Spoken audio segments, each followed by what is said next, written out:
여러분, 지금 당신이 아주 근사한 파티를 열었다고 한번 상상해 보시죠. 오, 파티요. 좋죠. 네, 좋은 음악이 막 흐르고 사람들은 웃고 떠들면서 되게 즐거운 시간을 보내고 있잖아요. 그런데 호스트인 당신이 파티가 한창 무르익은 그 중간에 갑자기 구석에서 빈 접시를 치우고 빈병도 분리수거하고요. 맞아요. 뭐 분리수거도 하고 사람들이 떠날 때 입고 갈 코트 같은 걸 미리 거내두기 시작하는 거예요. 한창 재밌게 놀고 있는데 말이죠. 그러니까요. 손님들이 떠난 뒤에 혼자 남아서 막 지친 몸으로 뒷정리를 하는 대신에 파티 흐름을 깨지 않는 선에서 조금씩 공간을 정돈하는 거죠. 아, 왜 그러는 걸까요? 남은 사람들이랑 또 당신 자신 모두가 이 파티의 마지막을 가장 깔끔하고 아름다운 기억으로 간직하게 만들기 위해서입니다. 아하, 되게 생생한 비유네요. 그렇죠. 오늘 우리가 이번 심층 탐구에서 뛰어들 핵심이 바로 이 지점에 있습니다. 내 삶이라는 길고 긴 파티에서 나는 과연 어떤 모습으로 퇴장을 준비해야 할 것인가? 뭐 이런 문제죠. 사실 우리는 본능적으로 그 끝이나 죽음이라는 단어를 엄청 회피하려는 경향이 있잖아요. 네, 입에 올리는 것조차 약간 꺼려지죠. 네, 당장 오늘 하루 살아내는 것도 막 벅찬데 삶의 마지막을 미리 생각한다는 건 어딘가 좀 불길하고 우울하고. 네, 우울한 일처럼 느껴지니까요. 그런데 오늘 우리가 살펴볼 자료들 그중에서도 스웨덴 작가 마르가레타 magnusson의 삶과 철학을 다룬 김영래 편집장의 칼럼을 깊이 들여다보면 완전히 다른 관점을 마주하게 됩니다. 완전히 다른 관점이요? 과정이 결코 우울한 포기 선언이 아니라는 거죠. 오히려 평생 쌓아온 내 삶의 궤적을 스스로 존중하고 또 완성하는 매우 적극적이고 주도적인 행위라는 겁니다. 아, 주도적인 행위다. 맞습니다. 오늘 탐구할 핵심 개념이 바로 스웨덴어로 데스테디닝, 우리말로는 스웨덴식 죽음정리라고 불리는 철학인데요. 데스테디닝, 단어가 묵직하죠. 네, 자료를 보면서 제가 느낀 게 이건 단순한 미니멀리즘이나 무슨 봄맞이 대청소랑은 그 무게감이 아예 다르더라고요. 아예 다르죠. 완전히 다른 차원입니다. 보통 정리를 한다고 하면 그러니까 내가 지금 당장 넓은 공간을 쓰기 위해서 하는 거잖아요. 그렇죠. 나를 위해서 버리는 거죠. 네, 그런데 이 데스테디닝은 시선이 나를 넘어선다는 게 참 독특했어요. 어떻게 넘어선다고 보셨나요? 내가 떠난 뒤에 남겨질 사람들, 그리고 내 삶이 남길 총체적인 유산? 막 이런 쪽으로 시선이 향해 있다는 점이 되게 인상 깊었습니다. 정확합니다. 그 시선의 확장이 이 개념을 평범한 정리정돈이랑 구분짓는 가장 큰 차이점이죠. 막누손이 강조하는 핵심 좌우명이 아주 직설적인데요. 떠날 때 가족에게 짐이 되지 말라 이겁니다. 떠날 때 짐이 되지 말라. 와, 뼈 때리는 말이네요. 그렇죠. 이 문장 안에 담긴 함의를 제대로 이해하려면 누군가가 세상을 떠난 직후에 남겨진 가족들이 겪는 현실적인 과정을 좀 구체적으로 들여다봐야 돼요. 아, 장례식 직후의 상황 같은 거요? 네. 사랑하는 사람을 잃었다는 심리적 상실감이나 슬픔만으로도 이미 감당하기 엄청 힘든 상태잖아요. 네, 정신이 하나도 없죠, 사실. 그런데 남겨진 가족들은 곧바로 엄청난 물리적 노동과 마주하게 됩니다. 수십 년 동안 쌓인 방대한 유품들을 한번 생각해 보시죠. 상상만 해도 약간 숨이 막히는데요. 그 서랍 속에 있는 정체 모를 서류 뭉치들. 창고 깊숙이 박힌 엄청 낡은 가구들도 있고요. 누구 건지 알 수도 없는 오래된 사진들까지. 막 산더미잖아요. 맞아요. 그걸 하나하나 다 분류하고 버리는 과정이 남겨진 분들한테는 엄청난 스트레스입니다. 그리고 이게 때로는 가족 간의 갈등을 유발하는 무거운 짐이 돼버리거든요. 자, 이 부분을 한번 파헤쳐 볼까요? 그 칼럼을 보면 그 지점을 설명하면서 되게 흥미로운 시각을 하나 제시하고 있더라고요. 어떤 시각이었죠? 이 데스테이드닝이라는 개념을 개인의 책임 완수, 그리고 가족에 대한 배려라는 보수적 가치의 관점에서 풀어내고 있다는 점입니다. 아, 네. 그 대목이 나오죠. 여기서 잠깐 청취자 여러분께 꼭 짚고 넘어가고 싶은 게 있는데요. 지금 이 방송을 들으시는 여러분의 정치적 성향이 우파인지 좌파인지는 전혀 요만큼도 중요하지 않습니다. 그렇죠. 저희가 무슨 진영 논리를 지지하는 건 절대 아니니까요. 네, 맞습니다. 그냥 원문 자료가 이 환상을 분석하는 렌즈로서 특정 정치 철학의 기본 가치를 가져왔다는 사실 자체가 흥미로운 거예요. 아주 중요한 포인트입니다. 진영 논리를 아예 떠나서 내 삶의 흔적을 타인에게 떠넘기지 않고 내 선에서 책임진다는 본질적인 태도에 초점을 맞추고 있는 거죠. 네, 그 맥락을 이해하는 게 되게 중요하더라고요. 맞아요. 제도로서 모든 걸 다 해결하려는 시각이 아니라 철저하게 개인 단위의 도덕성이랑 책임감에 방점을 딱 찍고 있거든요. 개인의 책임감. 네. 내가 세상에 태어나서 소비하고 소유했던 모든 물리적인 결과물들에 대해서 마지막 순간까지 주체로서 온전히 책임을 지겠다. 이런 선언이랑 같은 겁니다. 오, 멋진 표현이네요. 그런데 저는 자유를 읽다가 여기서 약간 의문이 좀 들었거든요. 언뜻 들으면 자신의 끝을 미리 짐작하고 정리한다는 게 좀 우울하거나 패배적인 느낌이 들 수도 있잖아요. 그렇게 생각할 수 있죠. 충분히. 비유하자면 인상이라는 무대에서 아직 내 연극이 한창 진행 중인데 혼자서 난 곧 퇴장할 거니까 무대 장치나 부수자 이러고 있는 것 같기도 하고요. 이게 정말 개인의 정신건강에 긍정적일까요? 이 대목에서 참 중요한 질문이 하나 떠오릅니다. 표면적으로만 보면 이게 뭐 죽음을 앞둔 체념으로 오해하기 딱 좋거든요. 맞아요. 체념 같아 보여요. 하지만 심리학적인 관점이랑 또 막누손이 실제로 이 과정을 실천하면서 겪은 감정 변화를 쭉 추적해보면요. 완전 정반대의 결론이 나옵니다. 정반대요? 네. 인간이 노년기에 접어들면서 가장 크게 겪는 심리적인 위기가 바로 통제력의 상실이거든요. 아, 내 맘대로 되는 게 없어진다는 느낌. 맞아요. 내 신체도 예전 같지 않지, 사회적 역할도 혹 줄어들지, 세상은 막 내가 못 따라갈 속도로 변해가잖아요. 그렇죠. 엄청 답답할 것 같아요. 이럴 때 내 주변의 물리적인 환경, 그러니까 평생 내가 모아온 내 물건들을 내 의지대로 싹 분류하고 통제하는 행위 자체가 엄청난 심리적 효능감을 줍니다. 아하, 통제력을 다시 가져오는 거네요? 네, 무대 장치를 부수는 게 절대로 아니고요. 오히려 내 연극의 마지막 장을 내가 원하는 가장 완벽한 형태의 미장센으로 나 스스로 직접 연출하는 과정인 거죠. 와, 미장센을 연출한다. 죽음이라는 건 통제 불가능한 미지의 영역이잖아요. 그 앞에서 내가 유일하게 통제할 수 있는 내 공간의 질서를 부여함으로써 그 두려움을 극복하는 능동적인 행위입니다. 정말 흥미로워지는 지점은 바로 여긴데요. 통제력을 잃어가는 시기에 삶의 주도권을 다시 꽉 쥐는 과정. 그렇게 들으니까 이 비움의 행위가 그냥 누군가를 위한 일방적인 희생이 아니네요. 아니죠. 철저히 나를 위한 거죠. 내 현재를 살아가는 나 자신을 위한 되게 강력한 심리치료처럼 들립니다. 아주 정확한 분석입니다. 자료를 보면 이 지점에서 동양의 오랜 철학이잖아요. 무소유 사상. 이 무소유 사상이랑 스웨덴의 데스테드닝을 딱 비교하는 대목이 나오거든요. 네, 되게 재밌는 부분이죠. 저는 솔직히 이 두 가지가 결국 버린다, 비운다는 행동 자체는 똑같으니까 되게 비슷한 맥락 아닐까 생각했거든요.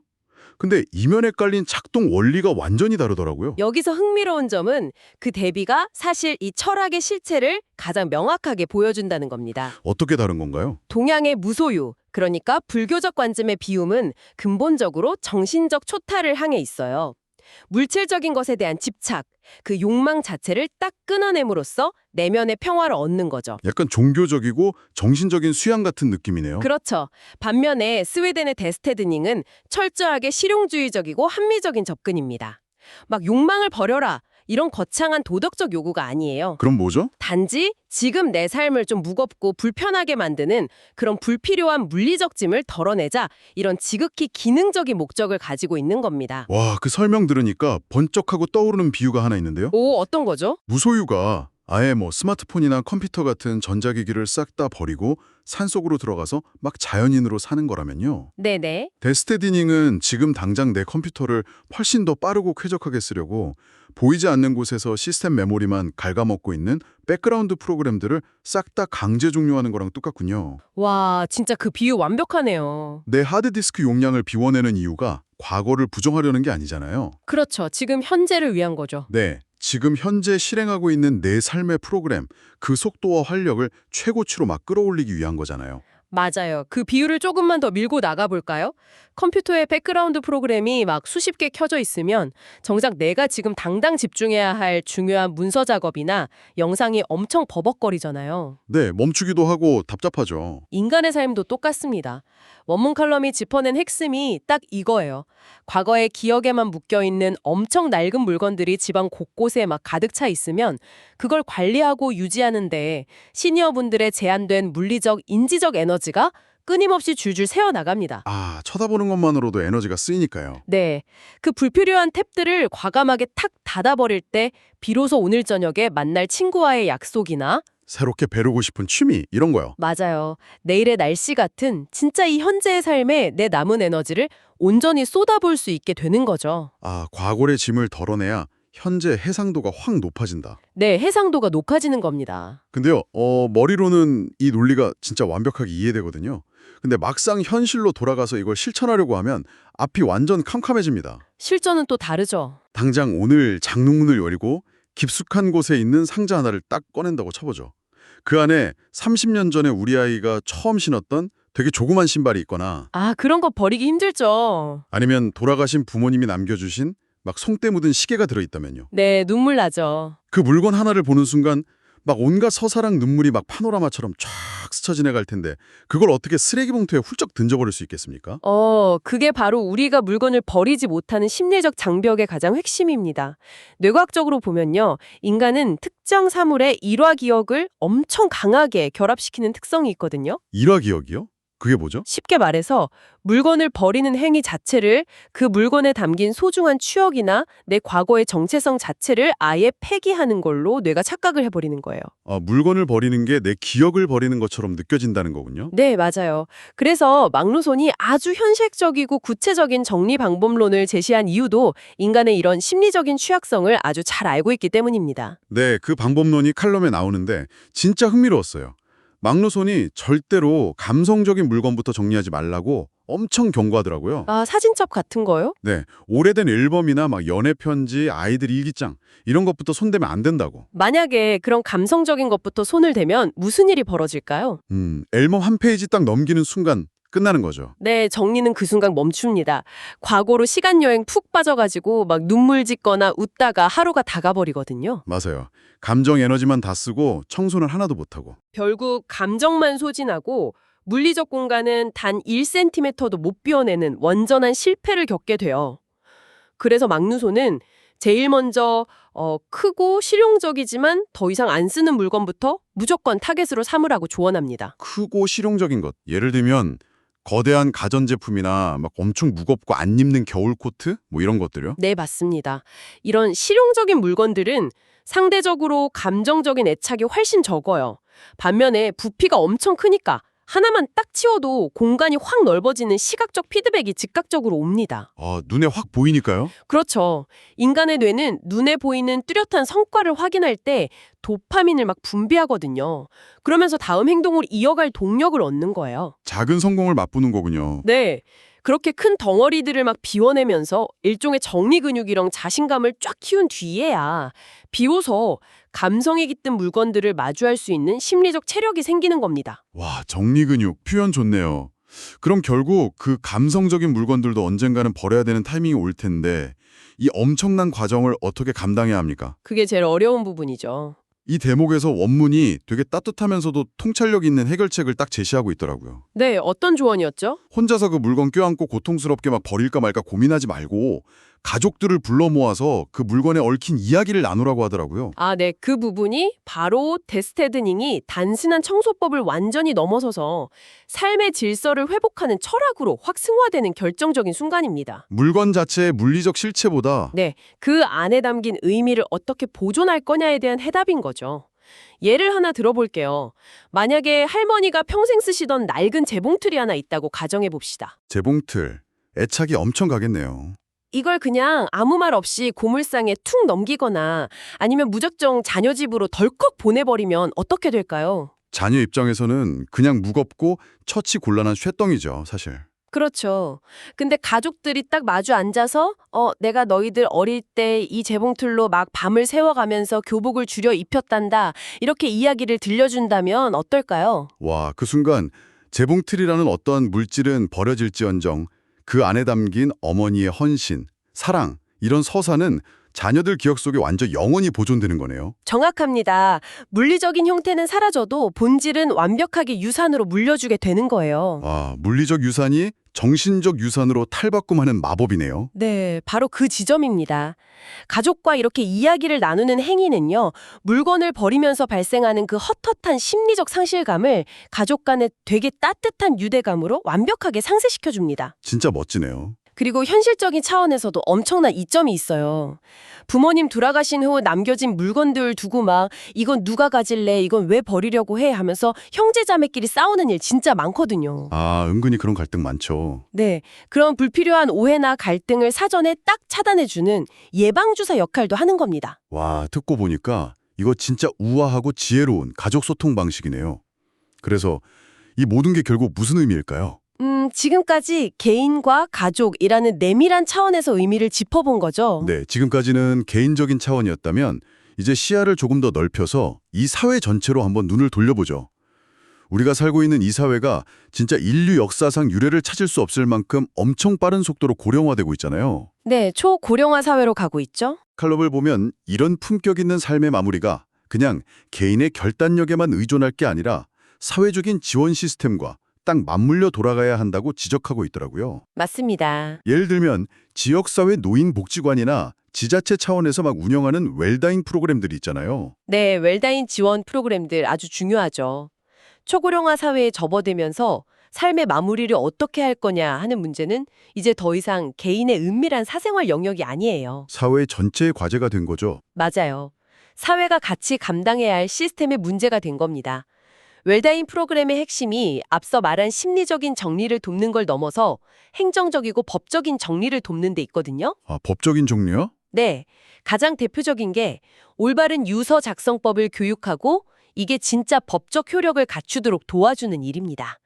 그리고 여기서 또 하나 절대 빼놓을 수 없는 엄청 중요한 제도가 있어요. 어떤 거죠? 바로 사전 연명 의료 의향서 등록입니다. 아, 사전 연명의료 의향서. 요새 주변에서도 심심치 않게 막 들리는 단어긴 한데요. 이게 정확히 어떤 역할을 하는 건가요? 쉽게 말해서 훗날 자신이 불의의 사고나 심각한 질병으로 의식을 잃을 수 있잖아요. 네, 혼자 판단할 수 없는 상태가 되면 네, 스스로 판단을 내릴 수 없는 상태가 됐을 때 막 무의미한 연명 치료를 받을 건지 말 건지를 내가 정신적으로 아주 건강할 때 미리 결정해두는 되게 공적인 문서입니다. 아, 미리 써두는 거군요. 인공호흡기를 막 달고 심폐소생술을 해가면서 기계적으로 생명을 연장하는 조치를 나는 원하지 않는다. 이렇게 명확한 의사를 남겨두는 거죠. 와, 이 제도가 가족들한테 미치는 영향이 진짜 어마어마하겠네요. 감히 상상하기 힘들 정도로 엄청난 무게를 덜어줍니다. 만약에 이런 문서가 없다고 한번 생각해 보세요. 네. 가족들은 의식을 잃은 부모님을 딱 앞에 모셔두고 이 치료를 중단해야 되나? 아니면 가망이 없어도 끝까지 밀고 가야 되나? 이런 엄청 끔찍한 윤리적 딜레마에 빠지게 됩니다. 아, 진짜 피말리는 시간이겠네요. 치료를 중단하자니 내가 불효자가 되는 것 같아서 죄책감 들고 맞아요. 계속하자니 환자한테 고통만 계속 연장시키는 것 같아서 괴롭고 진짜 미치는 거죠. 그렇죠. 그래서 환자 본인이 미리 자신의 의사를 이 법적인 시스템을 통해서 명확히 딱 밝혀두는 거는요. 내 마지막 순간의 존엄성을 내 스스로 지키는 겁니다. 존엄성을 지키는 거다. 네, 동시에 남겨진 가족들을 진짜 평생 따라다닐 그 무서운 죄책감으로부터 완전히 구원해주는 아주 가장 강력하고 실질적인 방어막이에요. 아, 가족을 구원하는 방어막. 네, 이야기를 여기까지 쭉 따라오다 보니까 저한테 또 하나의 되게 발칙한 반론이 하나 딱 떠오르거든요. 어떤 반론인가요? 이것을 더 큰 관점과 연결해 보면 뭔가 나올 것 같은데요. 만약에 우리 동네 지자체 시스템이 완전 훌륭해요. 그래서 복지관에서 변호사가 내 유서도 완벽하게 딱 공증해주고 네네. 아까 말씀하신 사전 연명 의료 의향서도 전산망에 완벽하게 등록해놓고 심지어 고독사 방지 유품 정리 서비스까지 나라에서 다 지원해준다고 쳐보죠. 완전 이상적인 시스템이네요. 네, 이렇게 사회적 시스템이 내 마지막을 막 행정적으로 법적으로 완벽하게 보장해준다면 굳이 개인이 주말마다 먼지 뒤집어 쓰면서 장롱 비우고 막 앨범 들여다보고 이렇게 주도적으로 고생할 필요가 있을까요? 아, 그냥 그 엄청 잘 갖춰진 시스템 매뉴얼에 내 몸을 싹 맡겨버리는 게 훨씬 합리적인 거 아닌가요? 아주 날카로운 질문인데요. 바로 그게 시스템의 완벽함에 매몰되면 자칫 놓치기 쉬운 가장 큰 맹점입니다. 맹점이요? 네. 물론 법률적이고 행정적인 지원은 우리의 마지막을 아주 안전하게 받쳐주는 필수적인 안전망이고 매뉴얼이죠. 그렇죠. 꼭 필요하죠. 시스템은 내 은행 잔고를 법적 상속인한테 한치의 오차도 없이 깔끔하게 분배해 줄 수 있어요. 그리고 의학적 가이드라인에 따라서 언제 호흡기를 떼는 게 합법적인지도 딱 결정해 줄 수 있고요. 네, 그건 참 고마운 일이죠. 하지만 한번 곰곰이 생각해 보시죠. 이 법과 제도가 내 서재에 꽂힌 수많은 책들 중에서 내 인생을 송두리째 바꾼 단 한 권의 책이 뭐였는지 알아낼 수 있을까요? 아, 절대 모르겠죠. 일기장 구석에 끄적여둔 되게 투박한 메모가 내 삶에 어떤 철학을 의미하는지, 내가 평생 바쳐서 지켜온 고유한 가치관이 뭔지, 네. 이걸 시스템이 막 분석해서 남겨진 가족들한테 대신 전달해 줄 수 있을까요? 아, 망치로 한 대 맞은 기분이네요. 아무리 뛰어난 변호사나 복지관의 훌륭한 시스템이라도 내 삶이 가진 그 고유한 의미나 온도, 그 온기까지 대신 해석해서 물려줄 수는 없는 거군요. 절대 없죠. 그 빈칸을 채우는 건 철저히 내 몫이네요. 맞습니다. 원문 컬럼이 사회적 제도의 중요성을 그렇게 언급하면서도 결국 맨 마지막 결론에 이르러서는 가장 중요한 건 개인이 스스로 책임을 지고 주도적으로 준비하는 자세라고 강하게 못 박았거든요. 아, 그 이유가 바로 이거였군요. 네.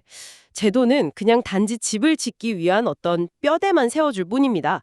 그 차가운 철골 뼈대 위에다가 내 삶의 되게 고유한 품격, 존엄성이라는 살을 붙이고 네. 나만의 색깔로 따뜻하게 칠할 수 있는 사람은 이 세상에 오직 나 자신뿐이거든요. 나 자신뿐이다. 주체성이 쏙 빠진 채 시스템에만 딱 기대는 마무리는 그냥 행정적인 처리에 불과해요. 진정한 의미에서 한 인간의 삶의 원결이라고 부를 수는 없다는 아주 깊은 통살입니다. 아, 시스템은 거들 뿐. 내 삶이라는 이 긴 소설의 마지막 마침표는 결국 내 손으로 직접 잉크를 찍어서 완성해야 한다는 말씀이시군요. 네, 정확합니다. 오늘 이 탐구를 통해서 데스티니라는 개념을 진짜 깊게 파고 들고 나니까요. 제가 맨 처음에 가졌던 이거 너무 우울한 거 아니야? 했던 의구심이 진짜 눈 녹듯이 완전히 다 사라졌습니다. 다행이네요. 오히려 완전 정반대로 내 삶을 향한 가장 짙고 강렬한 애정이 느껴지더라고요. 아, 그런 이식의 전환이 일어났다면 오늘 저희의 탐구는 진짜 성공적이라고 할 수 있겠네요. 네, 성공입니다. 원문 자료의 마지막 구절이 되게 깊은 여운을 남기는 것도 다 같은 맥락입니다. 한번 들어보세요. 비움은 상실이 아니다. 오히려 우리 삶을 가볍고 자유롭게 하며 후대에 사랑의 유산을 남기는 가장 고귀한 행위다. 와, 상실이 아니라 유산을 남기는 거다. 마르가르타 막누손의 철학, 그리고 이 스웨덴식 죽음 정리는 그냥 단순히 노년층한테 물건 버리는 기술을 가르쳐주는 무슨 실용서가 절대 아닙니다. 네, 생의 마지막 순간이 딱 다가올 때까지 결코 자기 자신을 방치하지 않고 끝까지 사랑하겠다는 다짐인 거고요. 자신이 이 세상에 남길 흔적들에 대해서 진짜 당당하게 책임지겠다는 한 인간의 아주 품격 있는 태도를 보여주는 일종의 선언문입니다. 너무 멋진 정리네요.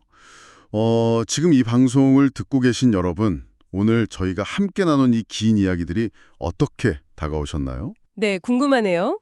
스웨덴식 죽음 정리, 데스테드닝이라는 게 꼭 70대나 80대가 되어서야 막 부랴부랴 해치워야 하는 그런 거창하고 무거운 숙제는 결코 아닐 겁니다. 당연하죠. 젊을 때부터 할 수 있어요. 당장 오늘 밤에 책상에 딱 앉아서 비장하게 유서를 쓴다거나 막 주말에 온 집안을 다 뒤집어 엎으면서 대청소를 하지 않아도 괜찮습니다. 안 그래도 됩니다. 중요한 건 태도의 변화니까요. 지금 이 순간 여러분의 방 한 구석에서 오랫동안 쓰지도 않고 자리만 차지하고 있는 물건 하나를 딱 골라서 조용히 비워내는 것. 작은 실천부터요. 네, 어쩌면 그 작고 사소한 실천 하나가 과거의 짐을 확 덜고 나의 시선을 오롯이 이 현재에 딱 집중하게 만드는 약간 마법 같은 첫걸음이 될지도 모릅니다. 맞아요. 그리고 훗날 당신이 사랑하는 가족들에게 남겨줄 수 있는 가장 다정하고 속 깊은 선물의 시작이 될 수도 있겠죠. 일상 속에서 실천하는 이 지혜로운 비움의 과정이요. 거꾸로 지금 당장 여러분의 삶에 얼마나 큰 활력이랑 여유를 가져다 줄지 꼭 한번 직접 경험해 보시기를 권하고 싶습니다. 자, 이제 오늘 심층탐구를 우아하게 마무리하면서요. 여러분께 한 가지 질문을 남기고 싶습니다. 저희가 처음에 오프닝에서 그 파티를 정리하는 호스트 비유를 들었었잖아요. 네, 아주 근사한 파티였죠. 수많은 물건들은 과연 당신이라는 사람에 대해서 어떤 이야기를 들려주고 있을까요? 그리고 만약 그 물건들이 막 무언의 목소리로 떠들고 있는 그 이야기가 여러분이 이 세상에 남기고 싶은 진짜 유산의 모습과 조금 다르다면 네. 당신은 오늘 당장 그 공간에서 어떤 물건부터 가장 먼저 비워내시겠습니까? 아주 묵직한 질문이네요. 여러분의 삶이라는 무대가 마지막 순간까지 가장 가볍고 또 빛나는 이야기들로 채워지길 진심으로 응원합니다. 이번 심층 탐구는 여기서 모두 마치겠습니다. 다음 시간에도 당신의 세계를 확 넓혀줄 깊고 흥미로운 통찰과 함께 돌아오겠습니다.